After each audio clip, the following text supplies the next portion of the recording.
The giant space station hung in the darkness like a metal moon. It was called the Galactic Coliseum, and it was the most important place in the galaxy right now. Ships from 100 different worlds floated around it, their lights blinking. Like stars inside the station, thousands of aliens sat in rows of seats that went up and up until they disappeared in the shadows.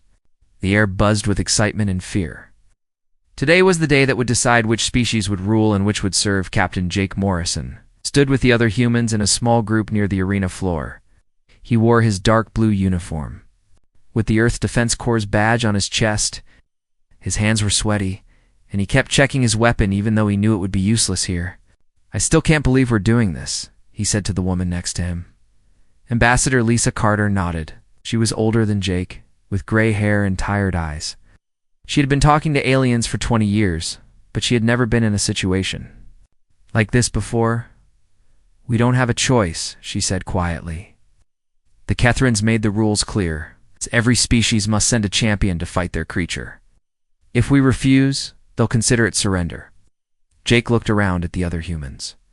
In their group, there were only 12 of them, including Chief Engineer Mary Parker and her 8-year-old son Sam. The boy sat on a bench nearby, playing with a small electronic tablet and ignoring the chaos around him. "Why did we bring a kid to this?" Ch asked. "Because this was supposed to be a peaceful meeting," Mary said, looking up from her notes. Nobody expected the Kethrans to suddenly announce a trial by combat. The arena floor below them was covered in sand that had been stained dark brown over the years.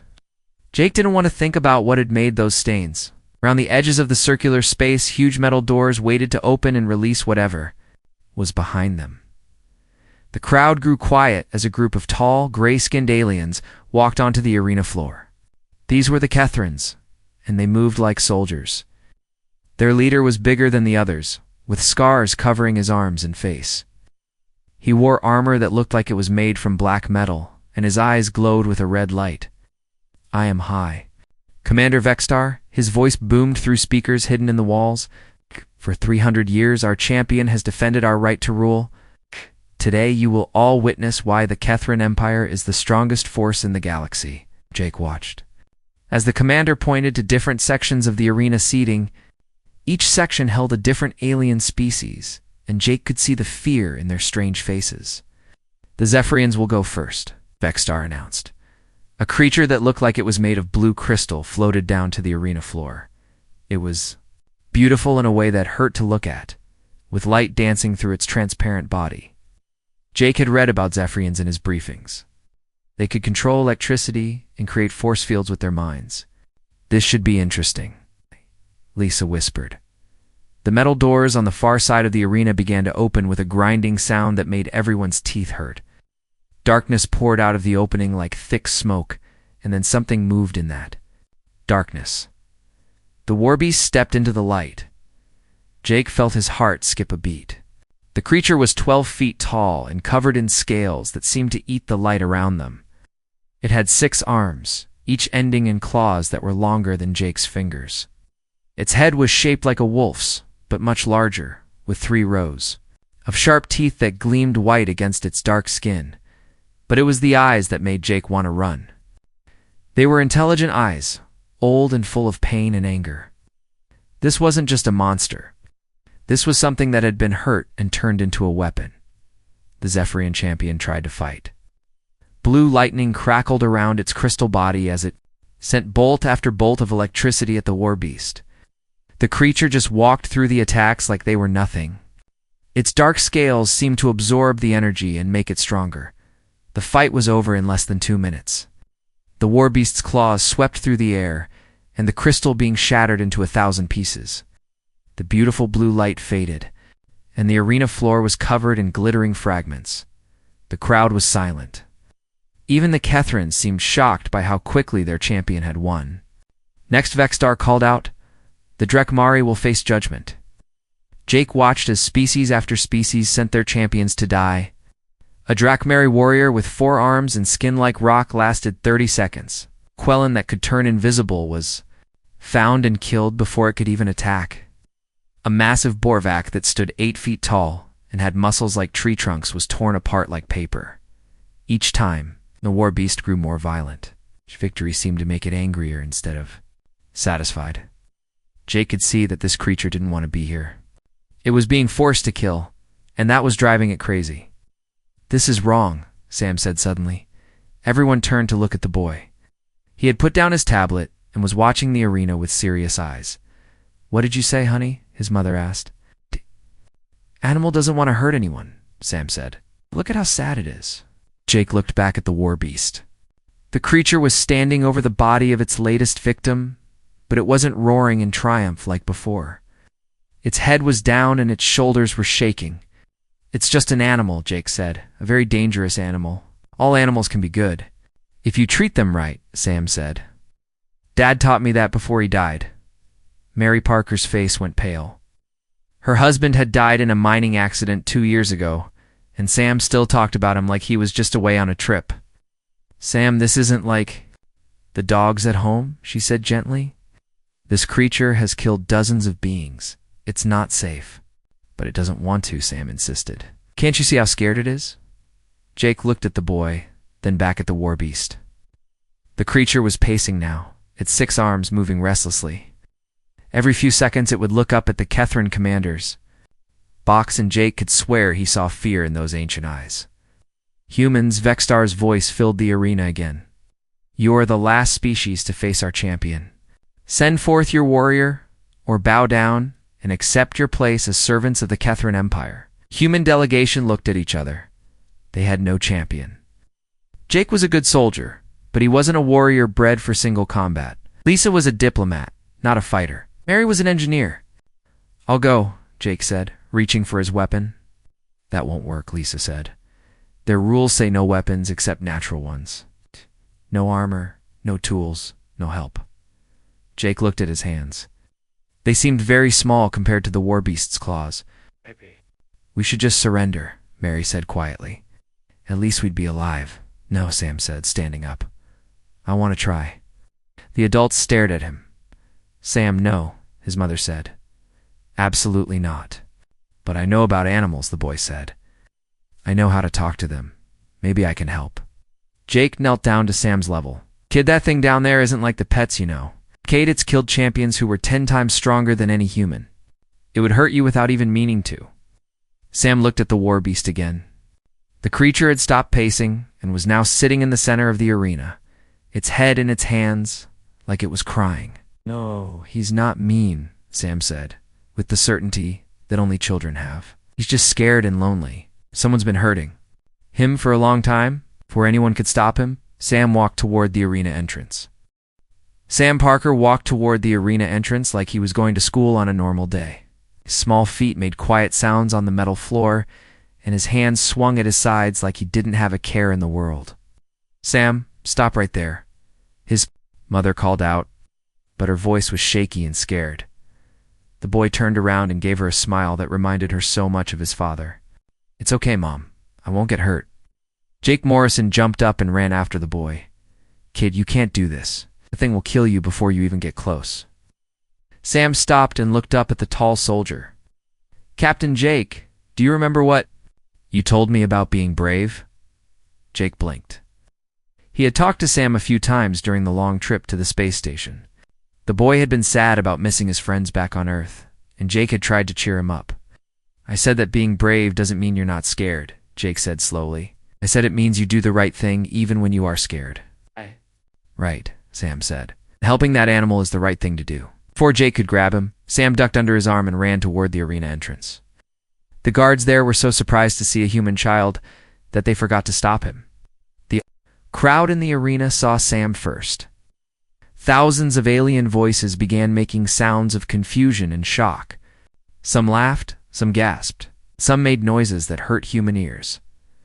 High Commander Vextar stood up in his special box, high above the arena floor. His red eyes blazed with anger and amusement. "What is this joke?" His voice boomed through the speakers. "The humans send a child to face our champion?" Sam walked to the center of the arena and looked up at the Kethran leader. The boy seemed tiny under all those lights, but his voice carried clearly when he spoke. "I'm not here to fight," Sam said. "I'm here to help." The alien crowd erupted in laughter and strange sounds. Even some of the Kethrins were making their grinding metal laugh that sent chills down human spines. Help. Vexter leaned forward in his seat. Child, our Warbeast has killed the greatest warriors in the galaxy. What could you possibly do to help anyone? Sam looked around the arena at all the stains in the sand. He could see pieces of broken crystal from the Zephyrian champion in darker spots where other beings had died. Your animal is sad, Sam said simply. Doesn't want to hurt people anymore. The laughter stopped. The arena became so quiet that Jake could hear his own heartbeat from where he stood with the other humans. Vextar's face grew dark with anger. The Warbeast is not sad. It is a perfect weapon, bred for war and trained to kill. It knows nothing but violence. That's not true, Sam said, and his young voice was full of the kind of certainty that adults had forgotten how to feel. Animals always know more than people think they do. In the human section, Mary Parker was crying. Ambassador Lisa Carter had her hand over her mouth in shock. Jake was trying to figure out how to get into the arena to save the boy. This is madness, Vextar said. But if the humans wish to sacrifice their young, so be it. Perhaps the other species will learn from this example. He raised his hand high. Release the Warbeast. The metal doors on the far side of the arena began to grind open again. The same terrible darkness poured out, and heavy footsteps echoed from inside. Sam stood in the center of the sand and waited. He wasn't shaking or crying or trying to run away. He just stood there with his hands at his sides, looking calm and patient. The Warbeast stepped into the light, and this time Jake could see it more clearly. The creature's black scales were covered in old scars. 6 arms hung at its sides, like it was tired. When it saw Sam standing there, it stopped walking and tilted its huge head to one side. Look at that, Sam said. Loud enough for everyone? To hear, he's confused. He doesn't understand why I'm not scared. The Warbeast took a step closer, then another. Its claws scraped against the sand, making lines in the dirt. But it moved slowly, carefully, like it was trying not to frighten the small human. He's being gentle, Sam said with wonder in his voice. Even though he's so big and strong, he's trying not to scare me. The creature circled Sam slowly. With each step, it lowered its head a little more, until its eyes were level with the boy's face. Sam could feel its breath, hot and smelling like metal and old sadness. The crowd held its breath. Even the Kethrins had stopped making noise. The Warbeast's eyes were inches from Sam's face now. They were not the eyes of a monster. They were old and tired and full of pain. Jay could see intelligence there, and something else that made his chest tight with emotion. The creature was asking for help. I know, Sam whispered, so quietly that only the Warbeast could hear him. I know you're tired of fighting. I know you want it to stop. The Warbeast made a sound that wasn't a roar or a growl. It was soft and low, almost like a whimper. One of its 6 hands reached toward Sam, moving very slowly.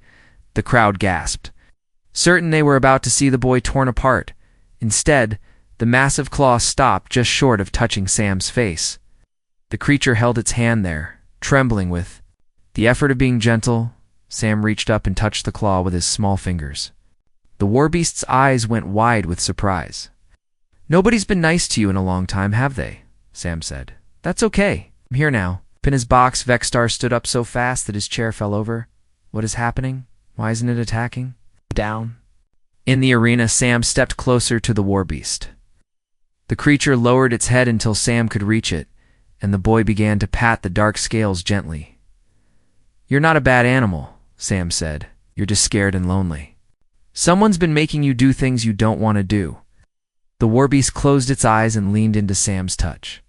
For the first time in 300 years, someone was being kind to it. Jake felt tears running down his face. He had seen a lot of things in his years as a soldier, but nothing had ever moved him like watching a small boy show compassion to a creature that everyone else feared.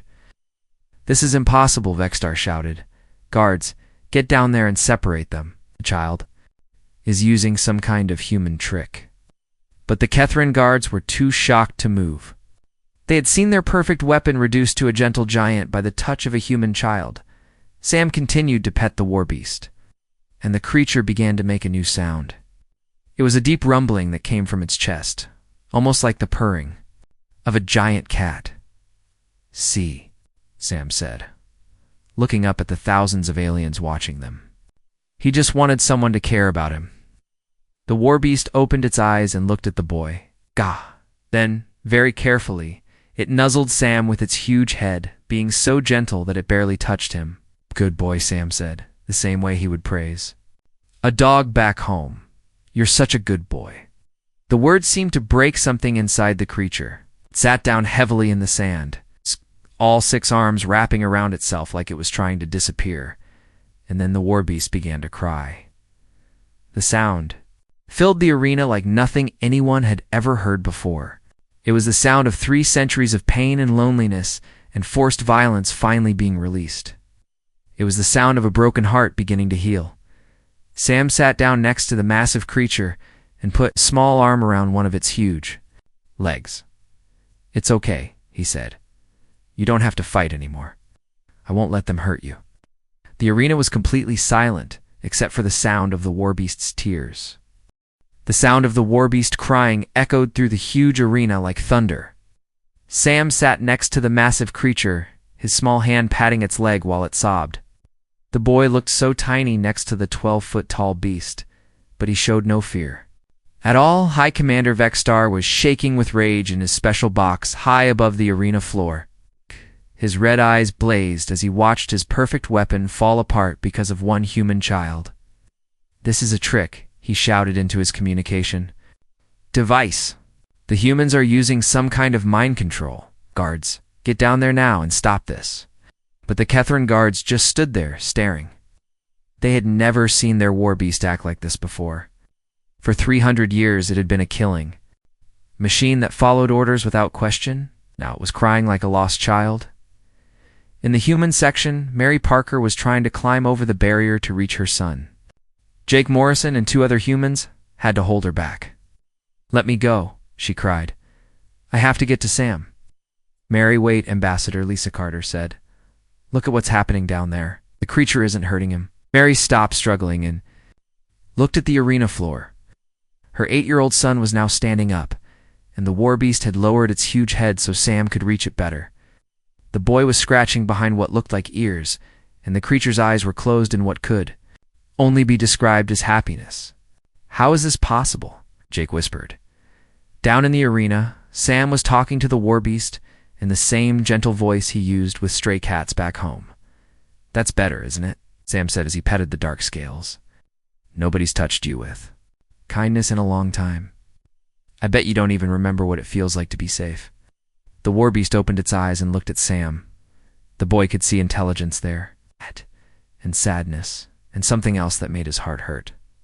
The creature was grateful. "You understand me, don't you?" Sam asked. "You understand every word I'm saying?" Warbeast nodded slowly. The movement was so human-like that gasps echoed through the arena. This wasn't just an animal. This was a thinking, feeling being. Sam smiled and continued petting the creature. "I thought so. You're smart, aren't you? Much smarter than they. Want people to know?" The crowd was completely silent now. Thousands of aliens from dozens of different worlds watched as a human child did something no warrior had ever managed. He was having a conversation with the galaxy's most feared creature. "Can you talk?" Sam asked. "I bet you can, but they never let you." The Warbeast opened its mouth, and instead of a roar, a sound came out that was almost like words. It was rough and broken, like someone who hadn't spoken in years, but it was trying to communicate. "God, friend," the creature said in a voice that sounded like rocks grinding together. The word was hard to understand, but everyone in the arena heard it clearly. Sam's face lit up with joy. "Yes, I'm your friend." "What's your name?" The Warbeast looked confused for a moment, then sad. It made the grinding sound again, but this time the words were clearer. "No name, only Warbeast." "That's not a name," Sam said firmly. "That's just what they call you to make you feel bad. Everyone deserves a real name." The boy looked up at the creature's massive head, thinking, "You look like a Rex to me. It's a good strong name. Would you like to be called Rex?" The creature's eyes went wide. "Rex," it repeated, and the word sounded different when it said it. Better, hopeful. "Yes, Rex, Sam said with a big smile. That's your name now? You're not the Warbeast anymore. You're Rex, and you're my friend. Rex made a sound that was definitely happy. It was like a purr mixed with a laugh, and it made Sam giggle. Up in his box, Vexstar was screaming orders at his guards. Stop this now. Kill the child if you have to, but stop this madness. The guards finally moved, but they were nervous. Rex had been their weapon for so long that they were afraid to get too close. They formed a circle around Sam and the creature, their weapons ready. Rex saw them coming and stood up to his full height. For a moment, everyone thought the old Warbeast was back. But instead of attacking, Rex moved in front of Sam to protect him. No hurt, friend, Rex said, his voice getting stronger. No hurt, small one. The guards stopped. They'd never heard their weapons speak before, and they didn't know what to do. Sam walked around Rex so he could see the guards. It's okay, Rex. They're just scared.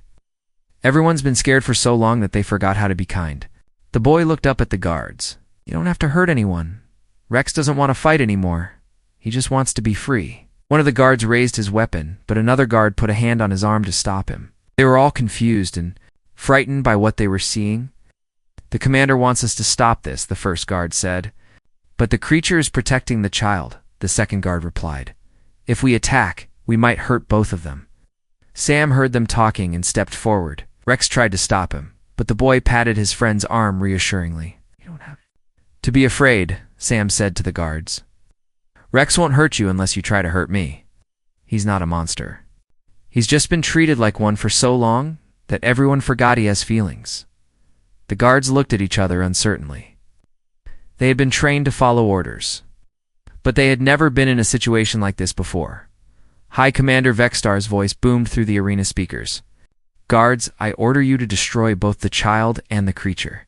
They are making a mockery of our power. But the guards hesitated. Something about the scene in front of them made it hard to follow that order. The human child looked so small and innocent, and the creature that had once been their Warbeast was gently protecting him like a parent protecting a baby. Ambassador, Lisa Carter stood up in the human section. Her voice carried clearly through the arena as she activated her own communication device. Under Galactic Council law, this combat is over, she announced.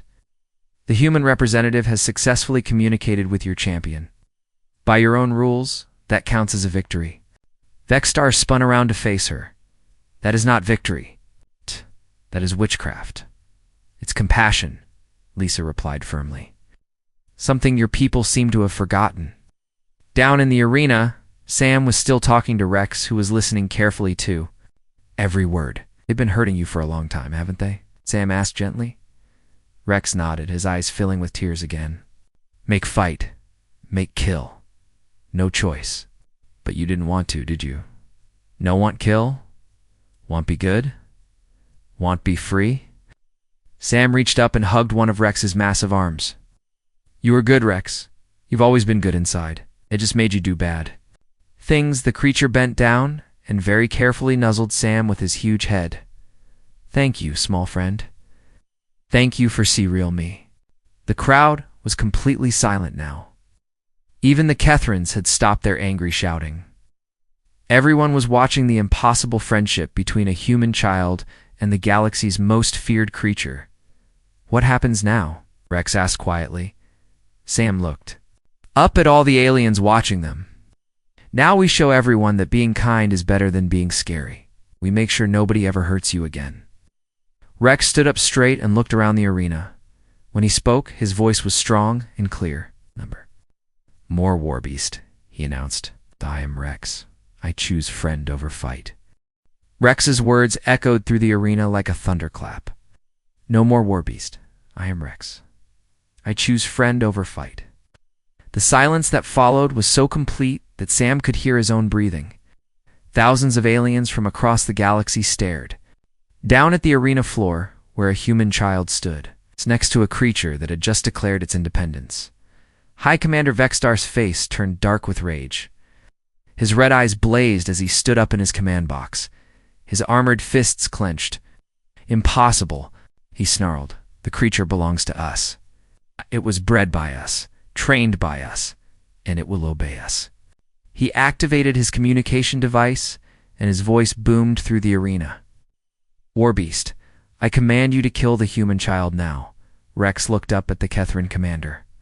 For 300 years, that voice had meant pain and fear enforced, violence. But now, with Sam's small hand resting on his arm, Rex felt something different. He felt brave. My name's Rex, he said clearly, and I say no. The crowd erupted. Aliens began talking in dozens of different languages, their voices mixing together in a wave of shock and confusion. Some were afraid, some were amazed, and some were angry. Vexter grabbed a weapon from one of his guards and pointed it at Rex. You will obey me, or you will die. But before he could fire, Ambassador Lisa Carter stepped forward in the human section. Her voice cut through the noise as she spoke into her communication device. Commander Vexstar, you are in violation of Galactic Council laws. This creature has demonstrated intelligence and free will. By galactic law, that makes him a citizen, not property. The humans lie, Vexstar shouted back. This is some kind of trick. No trick, said a new voice. Everyone turned to see who had spoken. In the section where the Zephyrian delegates sat, an old crystal being stood up. His body was pale blue, and his voice sounded like wind chimes. I am Elder Christos of the Zephyrian Council, he said. I have lived for 800 years, and I have never seen anything like this. The creature shows clear signs of intelligence and emotion. If he chooses freedom, we must respect that choice. The Zephyrians are right, said another voice. This time it came from the Drakmari section, where a four-armed warrior stood up. Our champion died fighting this creature, but now I see that he was forced to kill. There is no honor in slavery. More voices joined in, species after species began to speak up, agreeing that Rex deserved freedom. The arena filled with the sound of dozens of different languages, all saying the same thing. Down on the arena floor, Sam looked up at Rex with pride. See, people understand when you tell them the truth. Rex bent down so his face was level with Sam's. What happens now, small friend? Kethris will not let me go easy. Sam thought for a moment, then smiled. We stick together. That's what friends do. Vexstar was screaming orders at his guards, but many of them were hesitating. They had heard their weapons speak, had seen it choose kindness over violence, and they didn't know what to believe anymore. The creature is malfunctioning, Vexstar insisted. It needs to be destroyed and replaced. He's not malfunctioning, Sam called out, his young voice carrying clearly through the arena. He's thinking for himself for the first time in his life. Boy walked to the center of the arena, with Rex following protectively behind him. Sam looked up at all the thousands of aliens watching them. Rex told me that you made him fight for 300 years, Sam said. He told me that he never wanted to hurt anyone, but you made him do it anyway. That's not right. Jake Morrison felt his heart swell with pride as he watched the small boy address the entire galactic community. The kid had more courage than most. Soldiers Jake had known. Catherine's used fear to control everyone, Sam continued. They made Rex scary so that you would all be afraid. But Rex isn't scary when he's allowed to be himself. He's gentle and kind and smart. Rex nodded and stepped forward. When he spoke, his voice was stronger than before, more confident. Small friend speaks truth, Rex said. Catherines take me from family when I am young. Make me forget who I was. Make me only weapon. But I remember now. I remember having mother, having brothers. Remember being happy before they took that away. The crowd was silent again, but this time it was a different kind of silence. It was the silence of people realizing they had been wrong about something important. I not want to be Warbeast anymore, Rex continued. Want to choose own path.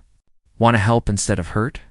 In the Catherine command box, Vexstar was frantically trying to contact his ship. Bring the control device, he ordered. We will force the creature to obey. But one of his own officers stepped forward. Commander, perhaps we should listen to what the creature is saying? Vexstar spun around to face the officer. What did you say? I said maybe we should listen, the officer repeated. I have watched the Warbeast fight for 20 years. I have seen the sadness in its eyes after every battle. I always wondered if it was truly happy. You dare question our methods? Vexstar snarled. I question whether forcing a thinking being to kill for our benefit is right, the officer said. Bravely, other Kethran officers began to nod in agreement. They had all seen the same sadness in their weapons' eyes, but they had been afraid to speak up before. Down in the arena, Sam was talking quietly with Rex. Are you scared? The boy asked. Yes, Rex admitted, but not as scared as before. Having friend makes me brave. Good, Sam said with a smile, because I think we're about to have a lot more friends. He was right. All around the arena, aliens were standing up and speaking out. The Quellan delegates announced that they supported Rex's freedom. The Borvac warriors said they would protect him if needed. Even some of the smaller, quieter species added their voices to the growing chorus. Ambassador Lisa Carter stepped forward. Again, I call for an emergency vote of the Galactic Council. All in favor of recognizing this being's right to freedom and citizenship. Hands, claws, tentacles, and other appendages rose throughout the arena. The vote wasn't even close. Nearly. Every species supported Rex's freedom. The motion passes, Lisa announced. Rex is hereby recognized as a free citizen of the galaxy, with all the rights and protections that come with that status. Rex looked around the arena in amazement. All these beings, they vote for me? They voted for what's right, Sam said. That's what good people do. Vexstar was shaking with rage. This will not stand. The Kethran Empire will not accept this decision. Then the Kethran Empire will find itself alone, said Elder Christos. The rest of us choose to stand with our new friend Rex. The crowd began to cheer. The sound started small but grew louder and louder until the entire arena was filled with the voices of dozens of species. Celebrating freedom over fear, Rex looked down at Sam with tears in his ancient eyes. Thank you, small friend. You give me back my life. Sam reached up and patted Rex's arm. You did that yourself, Rex? I just helped you remember who you really are. But their celebration was cut short by the sound of weapons powering up. Our Vexstar? And his most loyal guards had armed themselves and were preparing to take back their property by force. If we cannot control the creature, Vexstar said coldly, then no one can have it. The sound of weapons charging filled the arena with a dangerous hum. Vexstar and 12 of his most loyal guards stood at the edge of their command box, their energy rifles aimed down at Sam and Rex. You have 10 seconds to surrender the creature, Vexstar shouted, or we will destroy both of you. Rex immediately moved in front of Sam, using his massive body as a shield. His 6 arms spread wide to protect his small friend, and his old instincts kicked in. But this time he wasn't preparing. To attack, he was preparing to defend. No hurt, small friend, Rex growled, his voice deeper and more dangerous than before. You want hurt, Rex? Fine, but no touch, Sam. Sam stepped out from behind Rex's protective arms. The boy looked tiny, standing in the center of the arena, but his voice was clear and strong when he spoke. You don't have to shoot anyone, Sam called up to the Kethran commander. This can end peacefully. Peaceful? Easter laughed, and the sound was like metal scraping against metal. You have destroyed 3 centuries of Kethran power. You've turned our weapon against us. There will be no peace. But as Vexstar prepared to give the order to fire, something unexpected happened. His own officers began to lower their weapons. Sir, one of them said quietly. I cannot fire on a child. Nor can I, said another. This is not what we signed up for. One by one, the Kethran guards placed their rifles on the ground. Only Vexstar and 3 of his most loyal followers kept their weapons raised. Cowards, Vexstar snarled at his own men. You are all cowards. Down in the arena, Ambassador Lisa Carter activated her communication device. Commander Vexstar, you are now in violation of 17 different galactic laws. Stand down immediately. Dot. Kethrans bow to no galactic laws, Vexstar replied. We make our own rules. Not anymore, said Elder Christos from the Zephyrian section. Your empire was built on the fear of your enslaved champion. Without that fear, you have no power over us. The truth of those words hit Vexstar like a physical blow. For 300 years, the Kethran Empire had ruled through intimidation. The species had surrendered rather than face the Warbeast in combat. But now, with Rex choosing freedom over violence, that power was gone. Sam looked up at Rex, who was still standing protectively in front of him. Rex, are you okay? I am fine, small friend, Rex said softly. But I am worried about you. These bad Kethrans might try to hurt you. They won't, Sam said with confidence. Because you're here, and you're not alone anymore. The boy was right. All around the arena, other species were standing up. The Drakmari warriors activated their own weapons, pointing them at the Kethran command box. The Zephyrians began to glow with defensive energy. Even the smaller, usually peaceful species were showing signs of preparing to fight. You are outnumbered, Vexter, called out the Borvak leader. Surrender now, and we will show mercy. We do not need mercy from inferior species, Vextar spat back. But his words rang hollow. You could see that the balance of power had shifted completely. Without the Warbeast to enforce their will, the Kethrans were just another species among many. Jake Morrison was trying to figure out how to get down to the arena floor to help protect Sam. There has to be a way to get down there, he said to Mary Parker. Wait, Mary said, pointing. Look at what's happening. Jake looked and saw something amazing. Rex had sat down in the sand, just like Sam had taught him earlier. The massive creature was no longer in a fighting stance. Instead, he looked calm and peaceful. What are you doing, Rex? Sam asked. Showing them that I choose peace, Rex replied. Even when others choose war? The simple action had a powerful effect on everyone watching. Here was a being that had been forced to fight for 300 years, and when faced with violence, he chose to sit down peacefully, you see. Sam called out to the crowd. Rex could fight back if he wanted to. He's stronger than any of those weapons, but he chooses not to hurt anyone. Vextar was shaking with rage. Get up and fight, you worthless creature. I command you to attack. Rex looked up at his former master with sad but determined eyes. I do not take commands anymore. I make my own choices, and I choose to be peaceful. The Kethran commander raised his weapon to fire, but before he could pull the trigger, his own remaining officers grabbed his arms. Enough, sir, one of them said firmly. This has gone too far. Release me. Vextar struggled against their grip. That creature belongs to us. No, the officer said. It belongs to itself. Oh, and it's time we learn to respect that. The remaining loyal guards also laid down their weapons. Vextar found himself alone, surrounded by his own people who had finally chosen to do what was right. Sam walked over to Rex and sat down next to him in the sand. You did it, Rex. You're really free now. We did it, Rex corrected gently. Showed me how to be brave in a different way. You showed me that being kind takes more strength than being scary. All around the arena, the various species began to celebrate. The sounds started as scattered cheers, but grew into a thunderous roar of approval that shook the entire space station. Ambassador. Lisa Carter stepped forward to address the crowd. Today, we have witnessed something extraordinary. We have seen that even the most seemingly impossible situations can be resolved through compassion and understanding. Elder Christos rose from his seat. I propose that this day be remembered throughout the galaxy. Let it be called Freedom Day, in honor of Rex's courage and the human child who helped him find it. The crowd roared its approval. Species after species voted to make it an official galactic holiday. Mary Parker finally found a way down to the arena floor and ran to her son.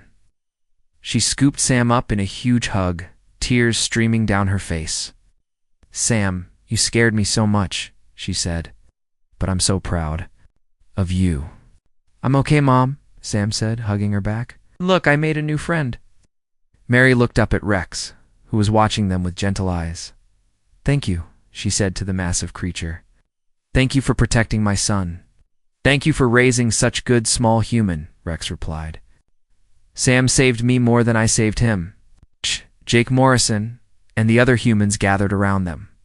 Soon they were joined by representatives from other species who wanted to meet the boy who had changed everything. What will you do now, Rex? Jake asked. Rex looked around at all the beings who had supported his freedom. I want to help, he said. For too long I was forced to hurt people. Now I want to spend my life helping them instead. I think that's a wonderful idea, Ambassador Carter said. The galaxy could use someone with your strength working for peace instead of war. As the celebration continued around them, Sam sat. In the sand next to his giant friend, Rex had curled up like an enormous dog, and Sam was leaning against his warm side. "Rex?" Sam said quietly. "Yes, small friend." "Do you think other people will learn from what happened today? Do you think they'll choose to be kind instead of mean?" Rex was quiet for a moment, thinking. "Some will learn quickly. Others will take longer. But I think seeing that even old scared creature like me can change will help them believe they can change too." Sam smiled and patted Rex's arm. "Good. Because everyone deserves a chance to be happy." As the arena slowly emptied and the various species returned to their ships, Sam and Rex remained together. The boy had taught the galaxy that sometimes the smallest voice could speak the most important truth. And Rex had shown everyone that it was never too late to choose love over fear. The age of the Warbeast was over. The age of friendship had begun,